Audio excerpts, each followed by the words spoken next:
the last pool party. I spent every summer from age 8 to 17 at the same sleepaway camp buried in the mountains. If you ever went to a place like that, you know the vibe. Bunk beds that squeak every time you roll over, counselors who are basically teenagers themselves, cheap hot dogs, and ghost stories whispered under the stars. But the best part of our camp wasn't the lake or the crafts cabin or the campfire songs. It was the pool. It was this old concrete rectangle tucked up on a hill behind the dining hall. No fancy slides, no snack shack, just a chain link fence and a single floodlight buzzing with bugs. During the day, it was chaos. Kids cannonballing, counselors blowing whistles, and the chlorine stinging your eyes so bad it felt like they'd never stop burning. But at night, that's when the real magic happened. If you were one of us, the lifers, the kids who came back every year until they aged out, you knew about Friday night swim. It started when we were 12, me and my best friends Alex, Chloe, Marcus, and Jenna. One Friday, way past lights out, we snuck out of our bunks, tiptoed past the counselor's cabin, and hiked up the hill with towels over our shoulders. That first night, it felt like we'd cracked some secret code.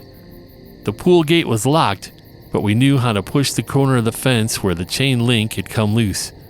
We'd slip through, kill the lights so no one spotted us, and swim in the moonlight, whispering about our crushes who we'd dare to kiss. Every summer, same tradition. Every Friday, no counselors, no little kids, no rules. Just us in the dark water and the sound of bullfrogs and cicadas echoing in the trees. This summer was our last. We were all 17, too old to come back next year, so we promised ourselves we'd swim every Friday. No excuses. The first 2 Fridays felt normal. We smuggled cans of soda and an old Bluetooth speaker. We played the same pop songs we've been blasting for years. We dared each other to jump off the lifeguard chair or do flips off the deep end. Marcus pretended to belly flop, but always chickened out at the last second. Chloe was a DJ, so she always brought a glow stick necklace that she'd toss into the pool so we could dive for it in the dark. It felt endless, like we'd never have to say goodbye to any of it. But the third Friday was different. It was warm that night, the kind of sticky, humid heat you can only get in July. We slipped through the fence like always. Chloe flung her glow stick into the deep end, and Marcus did a cannonball right after it. The splash drenched the rest of us before we were even in. Everything felt normal, until Chloe came up gasping. She scrambled to the side, coughing, eyes wide. She swore something had brushed her foot, something cold.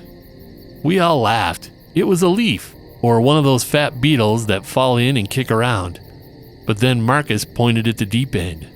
There was a shadow, just barely visible under the surface, drifting where the glow stick floated. Alex grabbed the skimmer pole to poke at it, but it sank out of reach like it didn't want to be touched. We should have left then, but we were idiots. We joked that the pool was haunted by one of the old counselors who drowned years ago. Just stupid camp legend stuff. To prove we weren't scared, we dared each other to swim down and touch the bottom. Jenna was first. She always had something to prove.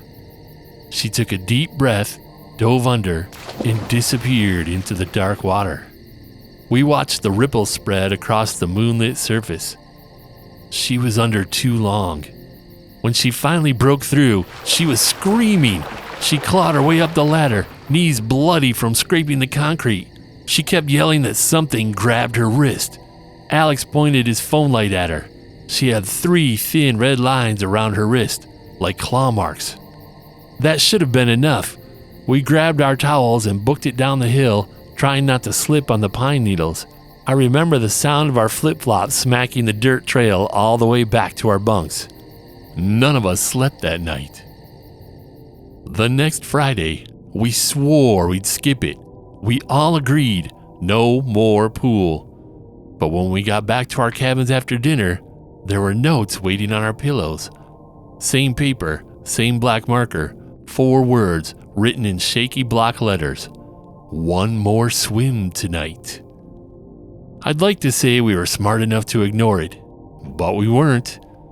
Part of us thought one of us had written them, some prank to get a last thrill before we went home forever. So off we went. One more swim. When we got there, the gate was wide open. The glow stick Chloe left behind was floating in the middle of the deep end, still glowing. And that shadow was there too, closer to the surface now, drifting under the glow stick like it was waiting for us. None of us spoke. We just stood at the edge in our sandals, the cold concrete under our feet, the cicadas screaming in the trees. Then, a splash. Not from us, from the water, like someone had slipped under. Alex whispered he was done. He turned to leave, but froze. Behind us, by the gate, someone was standing there. Just a shape in the dark, a dripping wet shape, too tall to be any of us. It stepped closer, and we all bolted. We left our towels, our shoes, everything. We didn't look back until we were behind the dining hall, panting like we'd run a mile uphill. We never saw the shadow again. Never talked about it after that night. But sometimes I swear I see wet footprints outside my dorm room when I come home late. I still think about that pool sometimes, especially on Friday nights. That's why I was thinking about it tonight. Of course, tonight was very different. My phone buzzed just after midnight. I gave it a quick look, and all the blood drained from my face. It was a single anonymous text that read, "One more swim." The camp across the lake. I've been a counselor at Camp Pine Hollow for 2 summers now. Before that, I was one of those kids. One of those lifers who never missed a season. If you never went to sleepaway camp, you might not get it. Pine Hollow was the kind of place where you learned to paddle a canoe, shot arrows for the first time, stayed up whispering ghost stories about the entity in the swimming pool. Stuff that sticks with you your whole life. But the best part was the lake games.